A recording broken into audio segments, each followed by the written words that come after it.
පියාණන් වහන්සේගේද පුත්‍රයන් වහන්සේගේද ශුද්ධාත්මයන් වහන්සේගේද නාමයෙන් ආමේන්.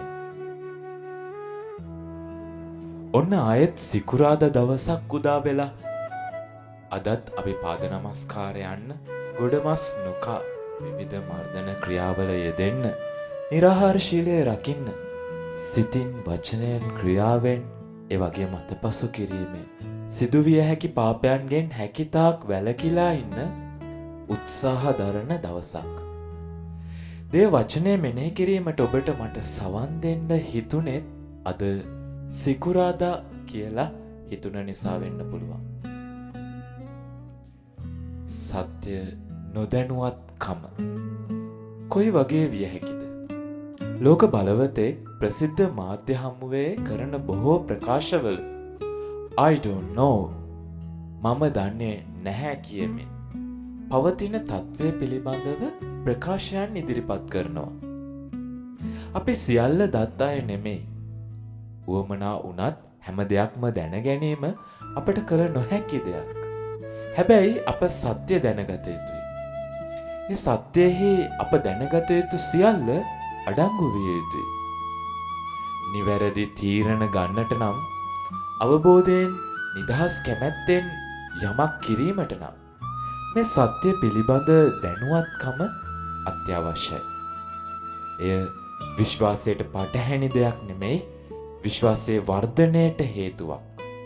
ඔබ විවාහක යුවලක් නම් ඔබ විවාහ වීමට පෙර පියතුමා සමග හිඳගෙන පිර වූ ආශිර්වාදකාර බන්ධනයට පෙර විභාගයේහි PNI එකේ මේ පිළිබඳව ඔබට අවබෝධ කරනවා. විවාහය දවසේ කැමැත්ත හුවමාරු කරගන්න නම් එය ඉතාමත් වැදගත්.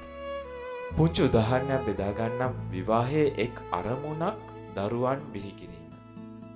මනමාලයා හෝ මනමාලියට දරුවන් බිහි කිරීමට තරම් තමන්ගේ ශරීරය සූදානම් නොමැතිනම් එම සත්‍යය එකිනෙකා දැනුවත්ව විවාහයට ඇතුළත් වීම ඉතාම වැදගත් කරුණක්.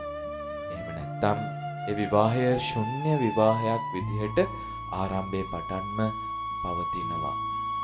මැවිල්ල ඉන් ඉතා සුවිශේෂී වූත් ඉතා මනරම් වූත් මැවිල්ල වන මිනිසා දෙවියන් වහන්සේ දැනගැනීමත් ඒ වගේ.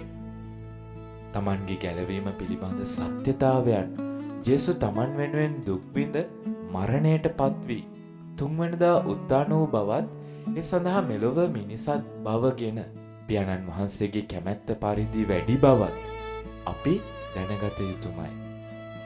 එය නොදැන සිටීම දැහැමි ජීවිතයක් ගත කිරීමටත් දැහැමි ජීවිතයේ අභියෝගවලට මුහුණ දීමටත් සූදානම් නොමැති අයෙක්ව එහෙම නැත්නම් අභක්තිකයෙක්ව බිහි කරાવી. ඒ වගේ අය හොර කාසි වගේ කියලා අද දේවචනේ කියනවා. දන්න දේවල් තියෙනවා. හැබැයි ඒ දන්න දෙයට සැබෑ වටිනාකමක් නැහැ. අපි යාඥා කරමු. ජේසුනි වහන්සේ පිළිබඳවත් අප එකිනෙකා පිළිබඳවත් සත්‍ය දැනුවත්ව වඩා ප්‍රේමයෙන් හා ගෞරවයෙන් ජීවත් වන්නට අප පවුල ආශිර්වාද කළ මැනව. ආමේන්.